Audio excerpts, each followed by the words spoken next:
ఏపీలో power cuts ఉక్కపోతకు ready. ఏపీలో ఎండ తీవ్రత పెరుగుతోంది. పగటి ఉష్ణోగ్రత రికార్డు స్థాయికి చేరుకుంటోంది. రాష్ట్ర వ్యాప్తంగా ఇప్పుడిప్పుడే చోటు చేసుకుంటోన్న విద్యుత్ కోతలు దీనికి తోడవుతున్నాయి. ఫలితంగా ఉక్కపోతకు గురవుతున్నారు జనం. ఈ నెల మొదటి వారం నుంచే రాష్ట్ర వ్యాప్తంగా అనేక ప్రాంతాలు పగటి ఉష్ణోగ్రత చుక్కలు చూపిస్తూ వస్తోన్న విషయం తెలిసిందే. నడి వేసవి నాటి వాతావరణాన్ని తలపిస్తోంది. ఫిబ్రవరి తొలి అర్ధభాగంలోనే రాష్ట్రంలో సగటు ఉష్ణోగ్రత 35 డిగ్రీలుగా నమోదవుతోందంటే మున్ముందు ఎలాంటి పరిస్థితులు ఎదురుకానున్నాయనేది ఇట్టే అర్థం చేసుకోవచ్చు.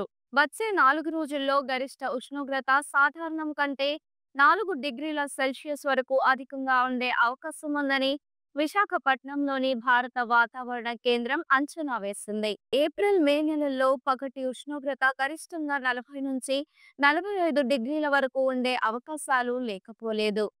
ఈ నెల 14వ తేదీన కోస్తా, రాయలసీమ జిల్లాల్లో దాదాపుగా 10కి పైగా వేర్వేరు ప్రాంతాల్లో గరిష్ట ఉష్ణోగ్రత 35 డిగ్రీల సెల్సియస్ కంటే ఎక్కువగా నమోదు కావడం వచ్చే వేసవి తీవ్రత ఎలా ఉండబోతోందనే విషయాన్ని రుచి చూపించినట్లయింది.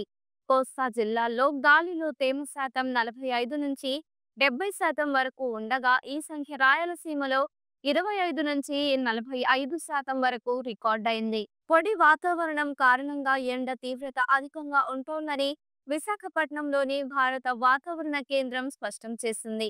బంగాళాఖాతం మీదుగా వీస్తోన్న వేడి గాలుల వల్ల పొడి వాతావరణం నెలకొంటోంది.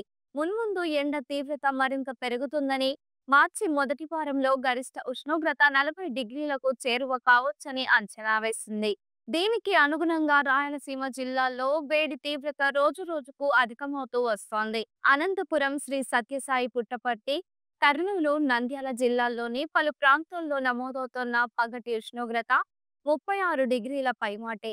ఆదోని, మంత్రాలయం, పత్తికొండ నియోజకవర్గాల్లోని పలు గ్రామాల్లో ఉష్ణోగ్రత అధికంగా ఉంటోంది.